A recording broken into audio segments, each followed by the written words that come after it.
இந்த அன்பானந்தன் ஒருத்தர் இருக்காரு, ஏதோ அவதூறாக விஜய் பேசிட்டாராமா. அவர் வந்து பேசிட்டாரு, கேஸ் போட்டு நைட்டு 2 மணிக்கு வீட்டுக்கு அமிச்சாங்க. என்ன கேஸ்ன்னு கேட்டால் எதுவுமே சொல்ல. அவரை பிடிச்சி எப்படின்னா உள்ளே போட்டே ஆகணுன்ற அளவுக்கு இந்த தாவேக அரசாங்கம் இருக்குது. ஏன்னா என்ன விஷயம்னா, அவரை பார்த்தாலே உங்களுக்கு அப்படியே பயமாகுது போல இருக்குது. அவர் எதனா பேசிடுவாரா, வெளியே வந்து திரும்பி எதனா பண்ணிடுவாரா. ஏன்னா அந்த ஆஜே சார்னு ஒருத்தர் தூக்கி உள்ளே போடலான்னு பார்த்தாங்க. அவர் வெளியே வந்து இப்படி இப்படின்னு பண்ண உடனே உங்களுக்கு என்ன ஆயிடுச்சு, இன்னும் அசிங்கமாயிடுச்சு. அதனால் இவர் தூக்கி கொஞ்சம் குறைஞ்சது ஒரு ஒரு 50 நாள் 30 நாள்லாம் வந்து ஜெயிலில் போட்டு யாரெல்லாம் வந்து தாவேக அரசாங்கத்தை எதிர்த்து பேசுகிறாங்களோ அவங்களுக்கெல்லாம் ஒரு பயம் வரணும். பயத்தை நம்ம காமிச்சா மட்டும்தான், இந்த அல்லு சில்லு இதெல்லாம் வந்து நம்ம காமிச்சா மட்டும்தான் இனிமேல் நிர்வாகம் பொறுப்பு இல்லைப்பா அப்படின்றதெல்லாம் வந்து காமிக்கணும். உண்மையாகவே கேட்குறேன், மனசாட்சின்னு ஒன்று தாடா அவங்களுக்கு.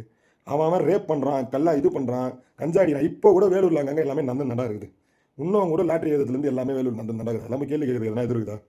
ஆனால் யூடியூப்பில் பேசுகிறவனையும் இன்ஸ்டாகிராமில் கேள்வி கேட்குறான் நம்ம நாட்டுக்கு. அவனெல்லாம் தூக்கி உள்ளே போட்டு கேட்டானா தெரியுமா, அவதூறு பரப்புறாங்களாம். அவதூறு பரப்புற விஷயத்தை யார் நீங்கள் தான் சொல்லணும். எப்படி எப்படி அவதூறு பரப்புறது? போன ஆட்சியில் பண்ணீங்களா ஸ்டாலின் சார், பெண்களுக்கு பாதுகாப்பு இல்லை. எங்கே சார் விஜய் சார், உங்கள் ஆட்சியில் என்ன பாதுகாப்பு இருக்குது? யூடியூபர் கூட பாதுகாப்பு இல்லை. எவனா பேசினா யூடியூபரை தனிப்பட வச்சு அரெஸ்ட் பண்ணுற அளவுக்கு கேவலமான ஒரு அரசாங்கம் நடந்துகிட்டு இருக்கு. என்ன பயமா? பேசுகிற எல்லாருமே ஒருத்தருமே பிடிக்கணுமா நீங்கள்?